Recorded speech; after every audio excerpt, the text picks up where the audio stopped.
ఇలా వినాయకుని కాడ అన్నదానం కదా. ఇక ఇస్తారులో మా ఆయన లేకునుండి పెట్టించిండ్రు ఆయనకు. అలా వాళ్ళు మస్తు మంది ఉన్నారు కదా, 40 మంది ఏమున్నారు, 30 మంది ఏమున్నారు. వాళ్ళు షాపులకు వస్తారండి. మాకు ఎప్పుడు పక్క పొంటే ఉన్నది కానీ గణపతి అంతకు ముందరుస్తుంది, మాకు షాపులకు వస్తారు. ఇక పరిచయం అన్నట్టు మాకు వాళ్ళందరూ. అన్నము, బొంగులు, సీర, సేమియా పాయసము,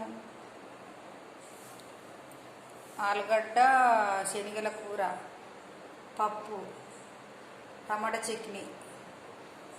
ఇక వంట చేసినాక కూడా ఇక ఉండని కానీ తీసుకొచ్చి ఇచ్చిండ్రు. నచ్చిందండి. నచ్చితే ఒక లైక్ కొట్టండి, షేర్ చేసుకోండి, సబ్స్క్రైబ్ చేయండి. ఓకేనా ఫ్రెండ్? బాయ్ అండి.